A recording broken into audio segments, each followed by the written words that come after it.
Hello, this is Steven Hernandez with Steven Hernandez Nonprofit Fundamentals. And this video is going out with a special thanks to all the folks who participated in the poll. So there was a number of choices, and the winning choice is the one I'm going to record first, which is going to be this video. And today's topic will be on male daddy issues. So that was the one that you guys really wanted to learn about. So before I get into this, first of all, if you are new to my channel, again, I'm Steven Hernandez.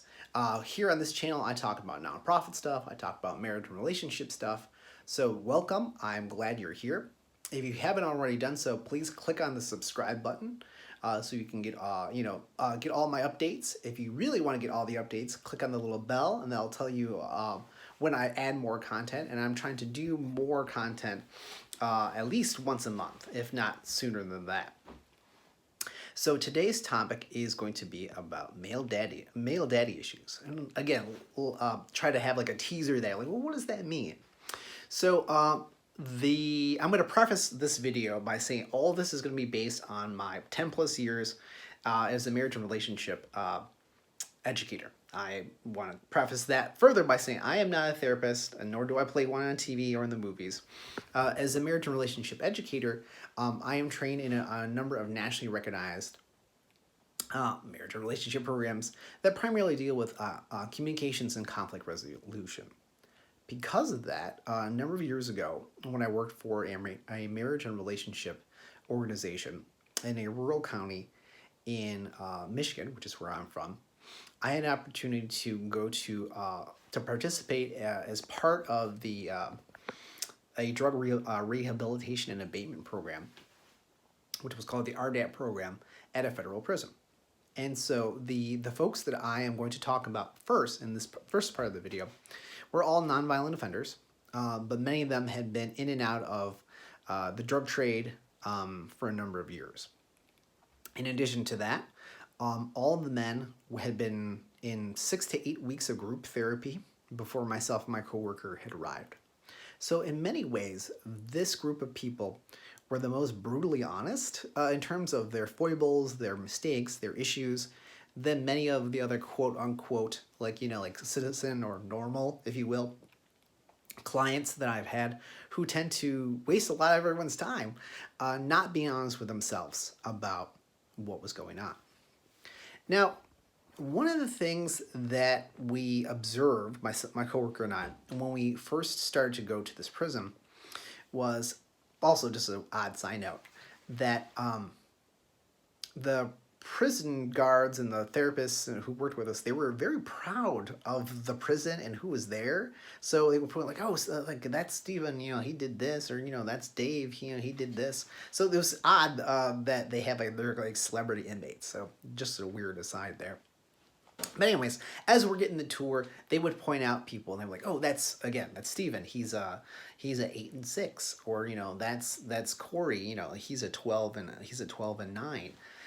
That's Bill, and he's a 7 and 3." And like we didn't know what that meant, and so we reached out to them and we asked them, like, when you're saying that, like, what does that mean? Like, what are those numbers referring to? And they laughed. And they said something that I will never forget. Oh, when we say like Corey is a 12 and 6, that means he has 12 children by 6 different women. And this is a very common thing with a lot of the guys that you're going to deal with. And so when you're dealing with marriage and relationship issues or relationship issues with guys who have multiple children with multiple women, it takes on kind of a different flair, which is why we're going to get into daddy issues into this video. So what was interesting by working with these guys is that, as I said before, they would be very honest in some ways about their issues, but then really not want to go there with some other things. And so you would hear things like, well, I never met my father, but this that didn't affect me. I'm fine, and what was interesting is that, unfortunately, and this is, I think, very timely right now, you would have a lot of the inmates who were in their late 30s or 40s, and they had been incarcerated for half their lives. And in some cases, their fathers or even their grandfathers were incarcerated. And in some cases, some of the men I worked with, the first time they met their fathers or even their grandfathers was while they were incarcerated together, or like, in the system together. Like, that's how they met their parents. And again, like, I think for obvious reasons, that would have a profound impact on a family. But one of the defining characteristics that I found was many of these guys were fanatically loyal to the father figures in their lives, no matter how good, bad, or indifferent they were. Hence the term daddy issues, and how we're going to get into this. And they would get very upset if you would press them on things like, you've mentioned that you came from a broken home. Well, where did the abuse come from? Obviously, it was their father or their stepfather or whatnot, the male that was in the home. And you would try to get them to acknowledge that, verbal, physical, sexual abuse, probably not a good thing. And there was always a reason. There was always a reason to defend the actions of their father figures. And they would really stand on that point. They would really like, well, females do this, or like females do that. A man's got to do this, etc., etc. And that was a big part of our work and that of their inmates, their guards / therapists, was to really chip away at that sense of male entitlement and all that entails. And so you would find these guys. There was a deep longing. There was a longing for male connection. And reams have been written about that by people who are way wiser than me. But I do want to stretch out and address a couple of points. And one of the things was, I have to laugh, okay? I shouldn't, because it is kind of inappropriate, but you have to, because I think we all kind of know people who are like this or who could be like this, right? So I never personally met this guy, but he was kind of legendary in the sense of what I'm about to tell you. So this young man, and he was young, he was like maybe 25. He was 22 and a 9. I think that was his numbers. He had 22 children by 9 different women. I think 2 of the women had multiple births, like they had like triplets or something like that. I can't remember what it was. The man was 25, and he had 22 children already, most of which he hadn't seen very much because he had been incarcerated for being in the drug trade. And so I heard about this through his friends who were still in the program, and through one of his therapists. And let's call this guy Corey, and who, again, never met him, but apparently he was very charming. He was very friendly, which you can imagine. However, there was a time that Corey got very angry, got very upset during their group therapy sessions. And it was around the idea of what makes for a good father. What makes for a good father? What are the things that you as a man need to do to be considered a good father? And Corey, who, again, as I always said, had at least 22 children that he knew of, loudly insisted, I'm a good father. I'm a great father. And the other men were starting to razz him about that. And their therapist was like, listen, I work full time. I have 1 son.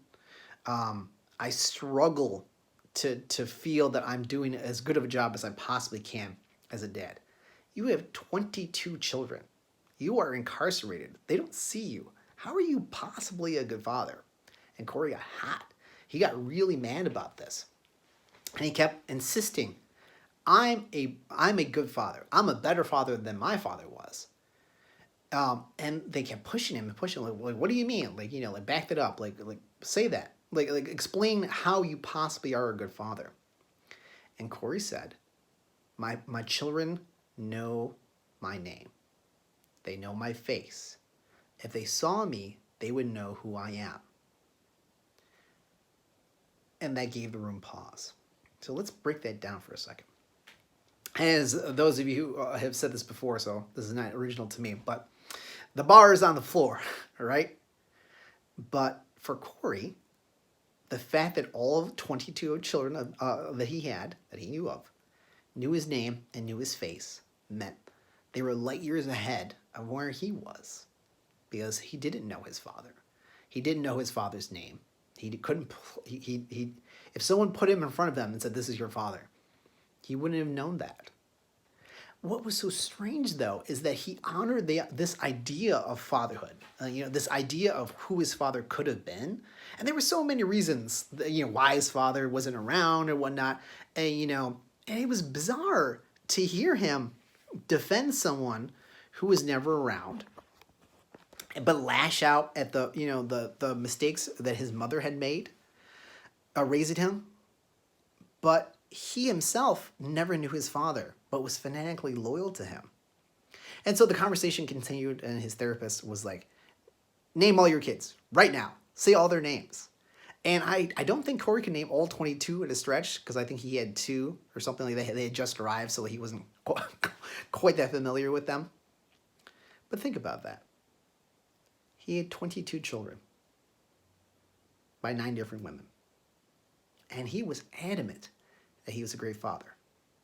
Now, you can probably imagine, as part of their group therapy, like I said, by the time I get to them, they're about ready to leave. They're about ready to be released. What is something I hear all the time? Steve, when I get out of here, now that I've learned so much about, communication and relationships, I'm going to get me a nice girl. She's going to keep me on the straight and narrow, and we're going to settle down. You know what Corey wanted to do? Corey wanted to find a nice woman to keep him on the straight and narrow, settle down, and have a nice family with them. Let me pause and say that again. Corey, who had 22 children by the time he was in his mid-20s, wanted to start a new family with a new woman who would, quote unquote, keep him on the straight and narrow. How could you possibly have a normal life with 22 children with 9 different women? How could you possibly devote even a fraction of the amount of time that they would need to have a healthy relationship with you? Well, in Corey's mind, the fact that they knew him, the fact that they knew his face and his name was enough. But again, and so you have this situation where you have these men who worship their fathers, good, bad, or indifferent. So let me get personal now. So I think perhaps like a lot of you, I'm first and a half gen. My dad was straight from the village, lived there up until his 20s. My mom was brought here as a baby, but like had a lot of immigrant upbringing. So I like to say I'm like first and a half gen or 0.5 gen. I don't know how I would say that. But my father's father, my grandfather, was a terribly abusive man inside the home. But again, like a lot of abusers, he was known and valued in the village for the wise and sage advice he gave to young and old people alike. He would give marriage advice and parenting advice. He was like that, like a lot of abusers, right? And he was a horrible tyrant to my grandmother and to my father and his brothers. And he did so many damaging things, physically, emotionally, abusive things that still cause problems between my father and my uncles to this day, like decades later, like a lot of abusers. But my father would still defend him. I had to throw my dad under the bus now in some regards. It's like that weird thing, right? Where it's like, well, I can talk about my neighborhood, my car, my job, my mom, or my dad in this case, but not you. My father would get so angry if people would speak out against his father, even though we learned about the bad things through him. And I never understood that. I never understood why that was. What helped me to understand this, and this is where, this is like, if you will, the homework for you all, And if you're still able to do this, if you're able to interact with your parents, especially your fathers, around their fathers or the male figures in your life, do so. It is a very illuminating experience. So all my life, my father, bless his heart, was a rabble rouser, like kind of very anti-authoritarian, like in very like specific ways, like was very disrespectful to his bosses, was skilled enough to never lose his job despite being like really kind of an arrogant jerk. Like if they gave him orders he thought were dumb, he wouldn't do it. That's just how he was. He was very disrespectful to the police, to law enforcement. Like again, that's just always the background that I had. He was just always very anti-authoritarian. So alone amongst my siblings, I went to Mexico. I went to our home village when I was in my early 20s. My grandfather was still alive because, terrible people like that live forever, right?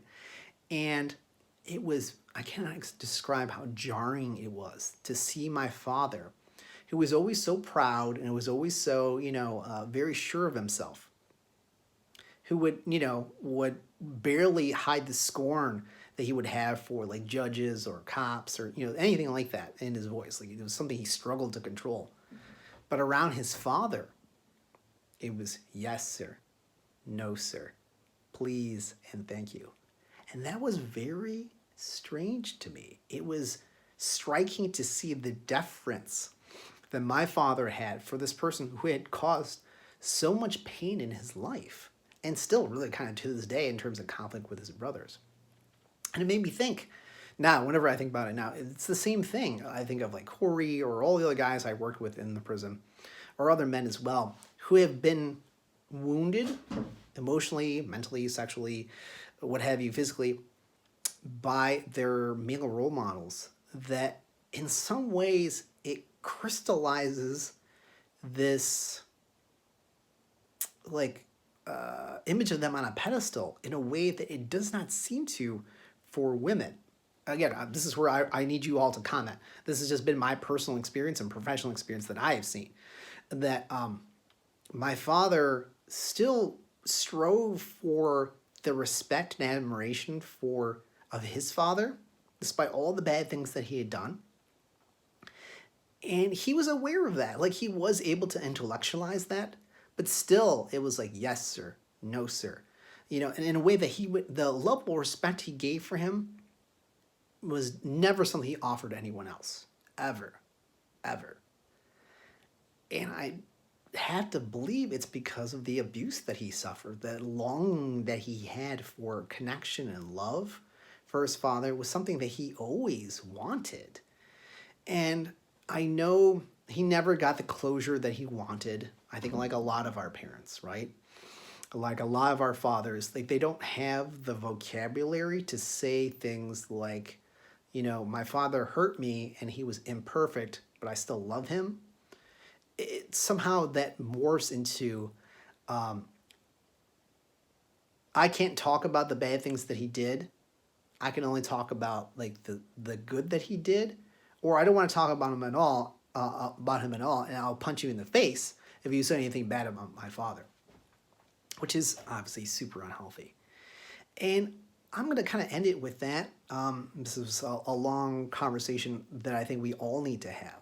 But really think about that. Think about the males in your life. Think about your brothers, your fathers, your great-grandfathers. Think about the pain that they may have carried with them, still carry with them. The longing they had for the love of their fathers. And how that really offends them, bothers them to this day. Let me give you like a simple story that I think is reflective of this and how damaging it can be in terms of these daddy issues that we have. My father was one, again, like how many stories we've heard, right? Grew up on the farm, was one of many brothers, many sisters, big family. One of the stories I heard many times growing up was that his middle brother, not the oldest, not the youngest, the middle brother, the one that looked most like my grandfather, was the one that was favored above all the rest. It was the one who was favored above all the other children. And my father would tell a story of how after long days in the fields in the sun in Mexico, where they had to walk up the mountainous hills, which I walked up myself, which is no joke. After a hard day's labor, there was one child who could ride up in the wagon with my grandfather. And it was Severio, my father's brother, who looked the most like my grandfather. And my father said many, many times throughout his life, Severio was favored above all the other brothers. And again, I know this is like a super immigrant story where like that there's always that one, right? My father and his brother Severio are old men now. My dad just turned 70. He still hates his brother. He remembers that. Well, again, is that a true memory or not? I don't know. But I do know that now I never was close to my uncles, that uncle. I was never close to his children because in the family lore, Severio was favored above all the other brothers. And that caused resentment, which festers to this day. My father felt that Severio, when my grandfather was at the end of his life, that his brother took advantage of the rest of the brothers and took advantage of my grandfather when he was in failing mental health, and and made him sign over land and leases. Again, immigrant kids. I'm sure you've heard this story before, right? But my father blames his brother for those things. Like, that's what's so fascinating about this. He will say things like, well, he took advantage of my grandfather. He did all these things. But someone will be like, but you said your father favored him. He did all these things. And like there's like a switch or like a wall that comes down. Like he refuses to acknowledge that was because of the favoritism that his father showed his brother. And how the pain that caused, not just my father, but his brothers and all their children too. And it's a rift in the family that is not yet healed. So we're now into the third generation of problems there. Again, my immigrant fans, I'm sure you can appreciate this at a very, whether it was the agave fields or the rice paddies or the auto shop, I'm sure you all have had experiences like this. And as I close, I really just want to encourage you again, if you can, talk to your fathers about this. Talk to your grandfathers about this if you can. Your great-grandfathers, if they're still alive. What were your fathers like? What were your male role models like? If that term resonates with them. What were some things you would like to say to them? And you would be surprised at the answers. You're going to have to dig through a deep wall of denial, of pain.